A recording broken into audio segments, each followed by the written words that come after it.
has been the Heineken pregame showcase.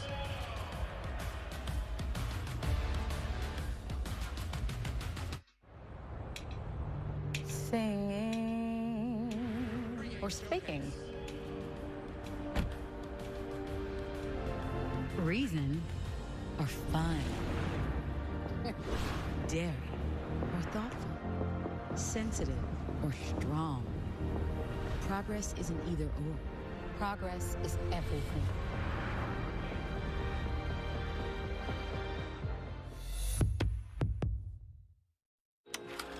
I believe leadership is creating more leaders, not like followers. All that used gear, let's get it to the refugee community. And so I organized a soccer gear drive. That support arises in the community and kind of has a ripple effect. Wells Fargo and MLS, I mean, giving to us and continuing that belief in community. The donation will go directly to patients and families in the hospital. The community is a natural part of being a supporter.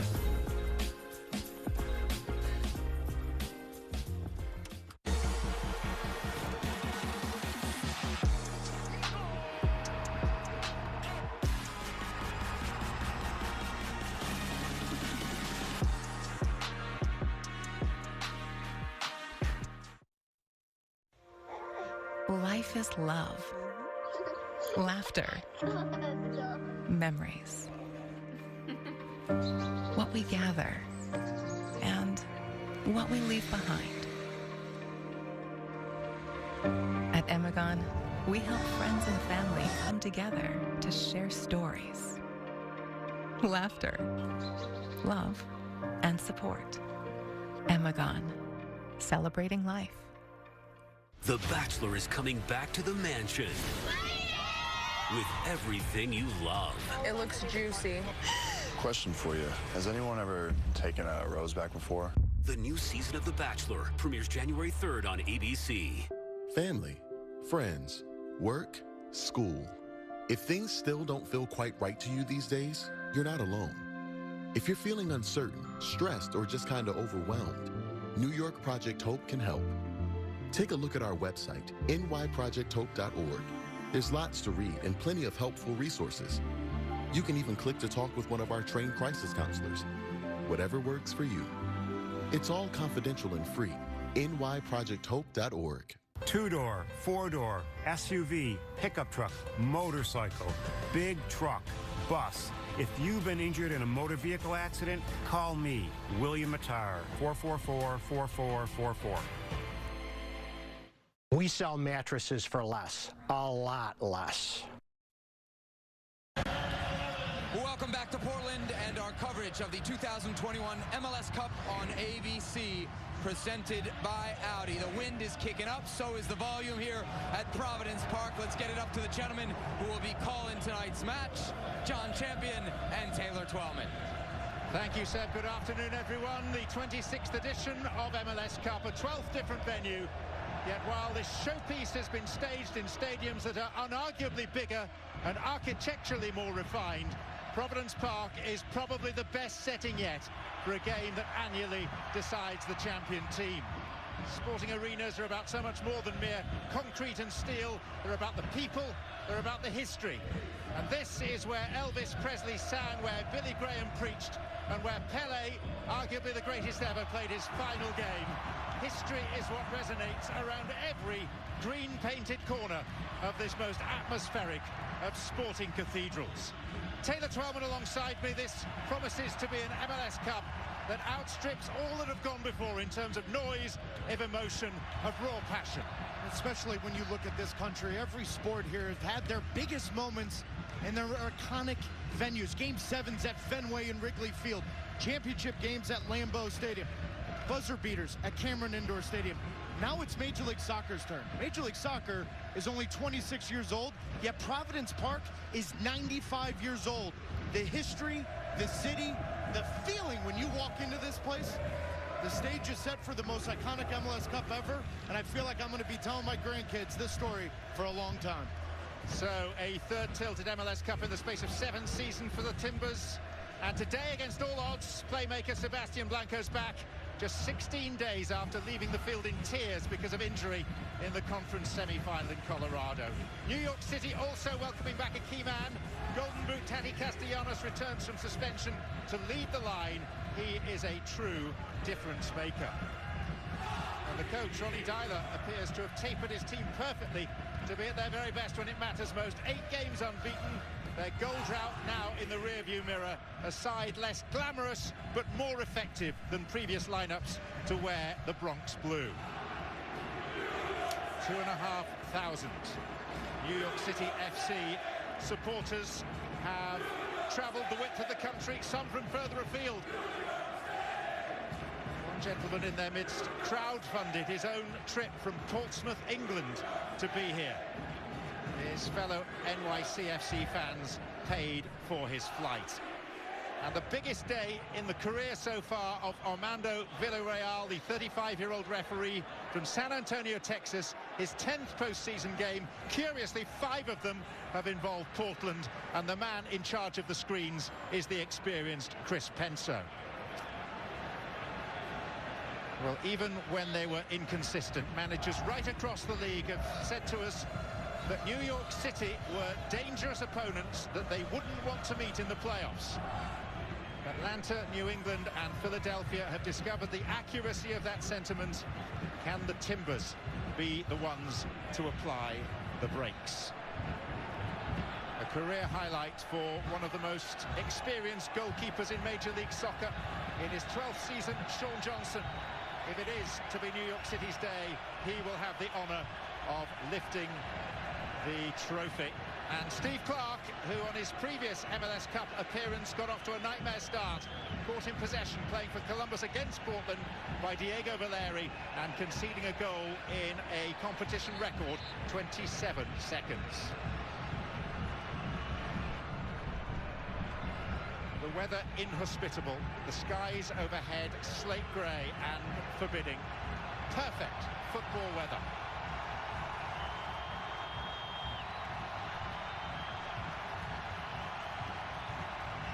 Moments of focus, concentration, contemplation.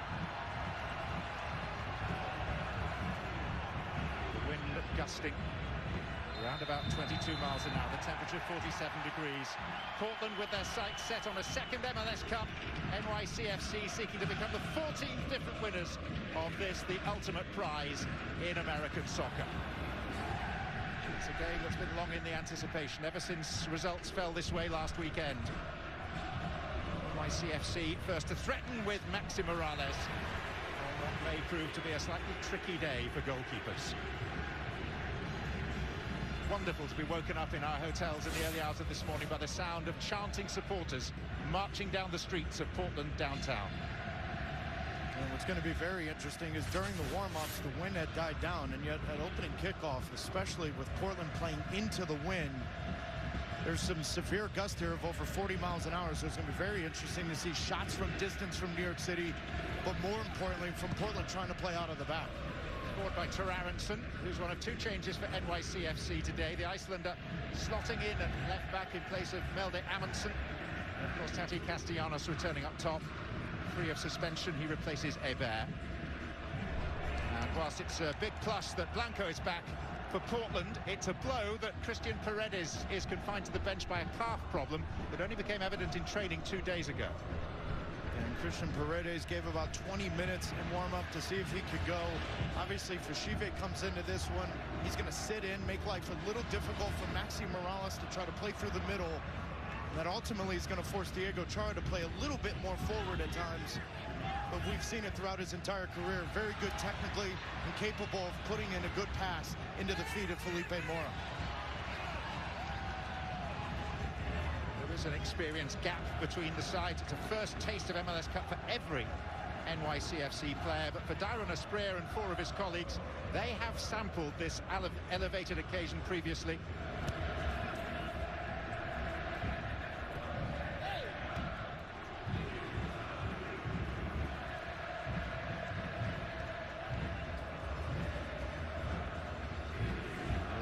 Raucous, the rain relentless.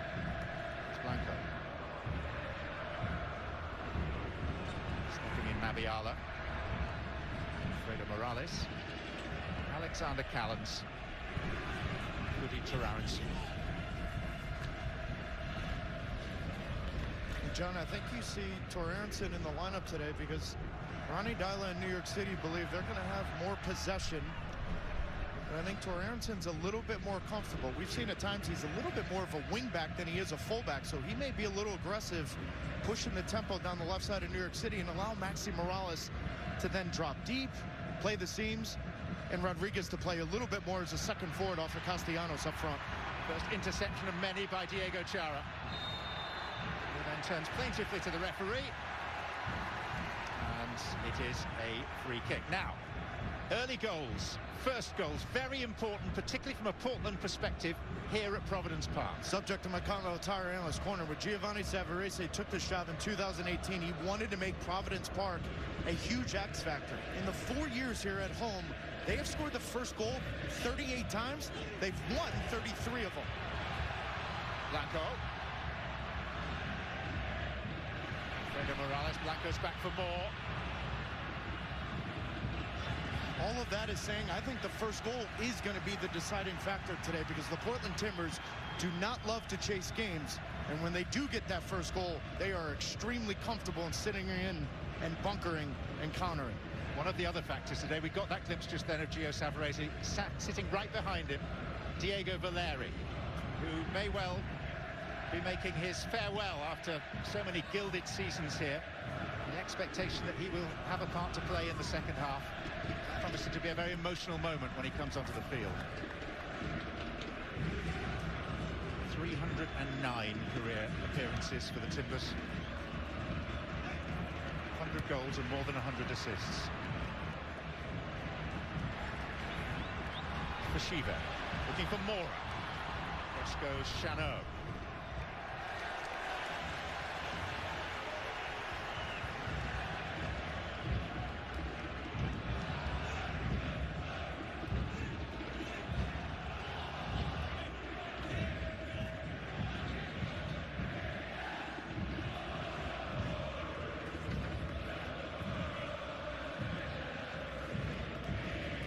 You hear singing so ardently amongst the Timbers army were here 2.5 hours before kickoff, having queued for night after night earlier in the week to secure wristbands for early admission. They had their general admission tickets, but they have their favoured places in that vast sweep of terracing behind the goal. The only way to secure them is to have one of those wristbands.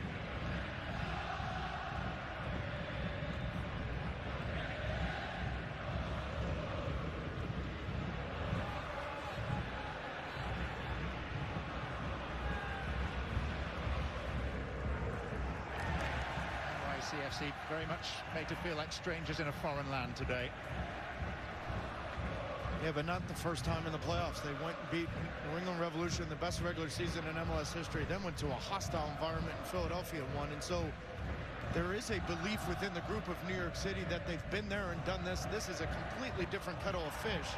And yet in saying that, when you've had positive experiences, I think the first 15 minutes plays in the hands of New York City if they weather the storm in front of Timbers Army. One for Darren Asprilla, subject to the foul by Medina.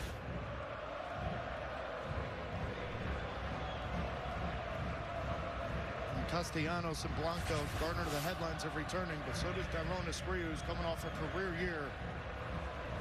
Suspended against RSL. Giovanni Savarese and the Portland Timbers welcome him back with open arms. Jimmy Chara is lining this up. Appealing angle for him, but he's gone deep. As far as Diego Chara. Asprilla.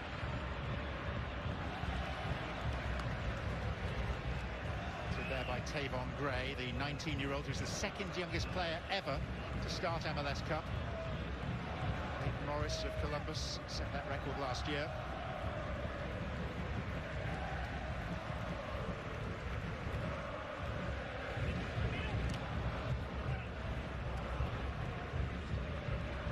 Castellanos. Medina. Foul is by Foshive.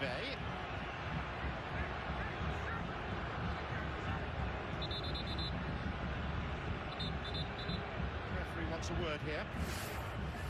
Well, and this is why Foshive is filling in for Paredes, because his pedigree, his profile. He's going to be very simple with his understanding of how tactically to defend. He's going to sit in front of the back line and put out any fires for New York City on the counter.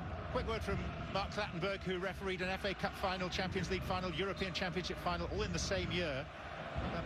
What's going through the mind of a referee such as Armando Villarreal today as he approaches what is unquestionably the biggest game of his career so far? Yeah, he certainly doesn't want to go in with an early yellow card and set precedent. He could easily give one there. However, he tried to manage it, and this sets the tone for the rest of the match. And you actually employed Armando Villarreal when you were in charge of refereeing in Saudi Arabia. Yeah, I thought it was a very good experience that referees can referee different cultures, and it was important that he refereed the matches in Saudi Arabia, and he did 3 matches and he did very well. Significant honour for Armando Villarreal at the tail end of his 10th season in Major League Soccer.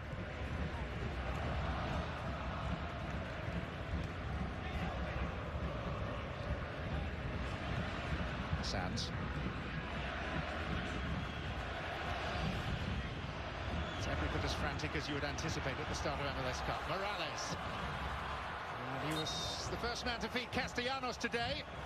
Yields a corner. And difficult times here for Portland because New York City will press, and especially without Paredes in there. Fishibe's not as clean technically, not as comfortable, so immediately ball's played into his feet, turn him over right here, and then get that support in and around the 18. Fantastic pressing moment to get into transition for New York City going forward.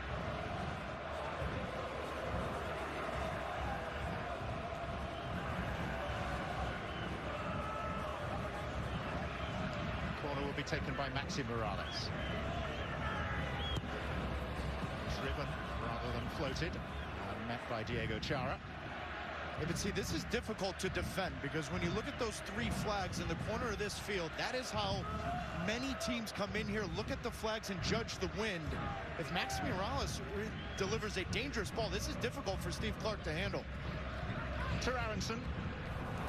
And Callens. Manchester City are saying that rather than a goal kick, it should be a corner. NYCFC players surrounding Armando Villarreal, but he's unmoved.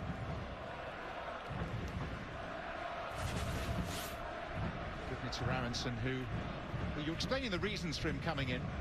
There is a defensive fallibility about him, though. Because a lot of it is, 1, he's a converted central midfielder, and 2, everything he sees is forward, and at times he doesn't look over that right shoulder. But I think the way Collins has played, Chanot have played, they welcome the challenge of, you know what, we can defend 2v2 if Torrenson's going to push the tempo going forward. The only thing I've seen from the back four of New York City 10 minutes in is they've been a little sloppy with that pass out, especially into Gray and Torrenson from both Chanot and Collins.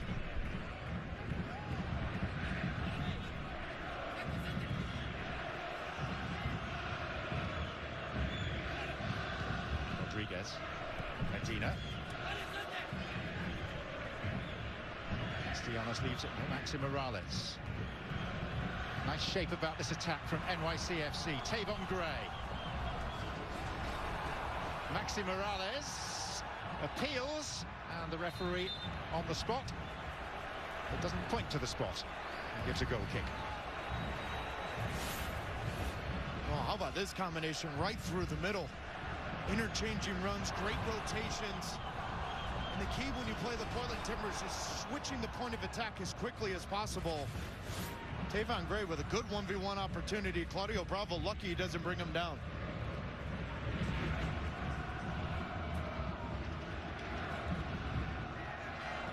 Chanot. By Bravo, without the weight on it to make it entirely comfortable for Steve Clark. Spear gets a rather soft free kick. NYCFC playing today in front of the top man in the City football group, Ferran Soriano, the chief executive officer of the entire group, who instead of watching Manchester City in the Premier League today, flew across the Atlantic to be part of the presentation party prior to